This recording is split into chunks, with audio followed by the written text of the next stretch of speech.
Gangster, an anti-hero who loses confidence, power, and more emphatically, suave. We done? Oh, it's just the beginning.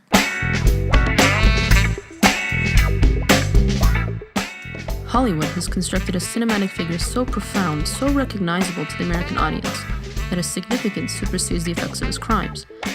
One who speaks for us among a corrupt society and rejects Americanism, yet somehow through the process reaches something so, well, American.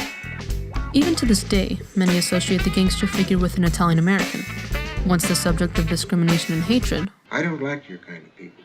Italian Americans are often linked with this ethnic stereotype, which at first was illustrated as the enemy of the land, a boisterous, overconfident Tony Comante in Scarface, and later morphed to one more quiet, intelligent, and integrated in society like Michael Corleone in the Godfather trilogy, but one who's still kept at a safe distance. The gangster genre has matured by exploring other ethnic groups, like African-American Frank Lucas in American Gangster, which by the way is based on a true story, as well as Irish-American Ray Donovan as the titular protagonist in the TV series, both of whom belong to ethnic groups which have history of being outcasted by so-called American standards. These four pieces are only a few of many examples of gangster cinema. They've managed to win over audiences with their complex, believable characters, all of whom seem to be quite similar in their desires, fears, and flaws. But even when presented with the danger and violence these characters are capable of, audiences still can't quite help but cheer them on, even fantasize about becoming their friends, perhaps by exploring the stories of Tony, Michael, Frank, and Ray. You'll be able to understand why this phenomenon exists.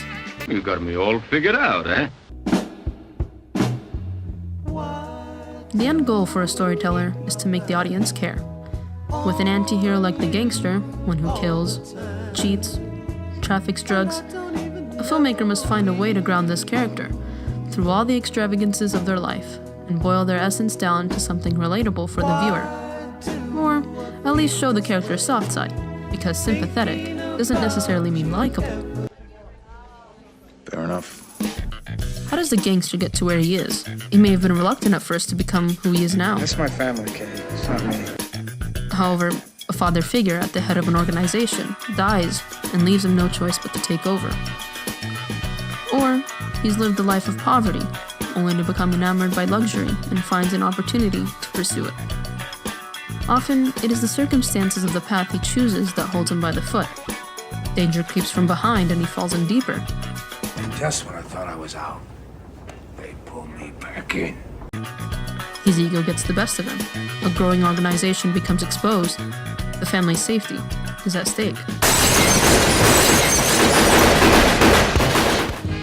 The gangster must maintain power and control in order for his plans to follow through. Plans that are for the best. After all, he is a businessman, a city man, who understands the ways of the streets, but only in the imaginary world which produces him, not in the real world which produces criminals. He'll do everything he can to stay on top, bribe, assert dominance, kill his friend, threaten his father, kill his brother. Violence is the language he speaks. He makes his own decisions. So if you got something to say, now's a good time.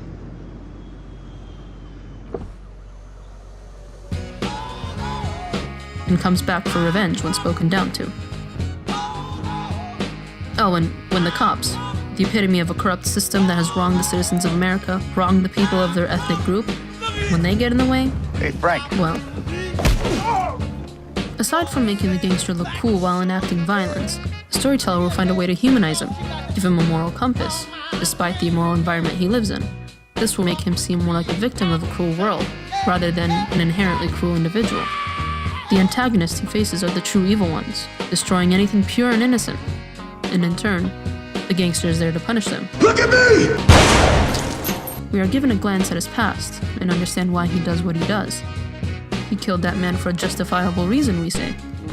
He's also conscious of a higher power, but his desire to be in control makes it a struggle to accept religion, sometimes because he feels God has abandoned him at one point in his life, like Ray, who reveals he was a victim of child molestation by a priest back in Boston. Shut the fuck up. Ray, You. I loved you. The most grounding thing about the gangster is his family. Everything he does is to protect them, to please them, and provide them with luxuries. And more luxuries. And more luxuries. He's giving me so much. Why can't you see that? But most importantly, they are there to support him, and him to save them from the cruelties of the world. Without family, he's close to nothing. But family seems to be the only one who can stand up to the gangster. Family doesn't buy into his extremities. He knows exactly what throws the gangster haywire. When family replicates his habits, Mom came home at 2 a.m. last night. the gangster will find a way to retain that control. I'm on you. But threatening others involved, rather than family itself. It's when family is in danger that makes the gangster vulnerable. It's when the irreversible happens that the gangster finally understands that he is not omnipotent. The fatal hospitalization of a brother, the death of a sister, daughter. He may repent to save them, a clear change in character knowing that he's resisted religion up to this point.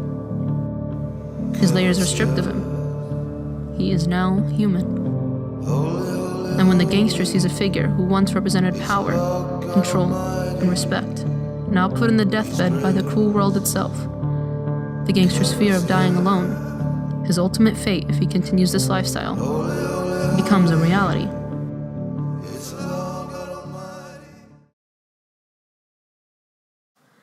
It's the nature of storytelling that makes us love the gangster. It allows us to see past the surface and connect with complex characters. It's sort of a counteraction if the filmmaker's intention is for us to dislike him. More so, we want to support him through his endeavors since we've tagged along in his journey, seeing what the respect he has gives you, and of course, seeing how other characters scramble while you remain cool while doing what you want.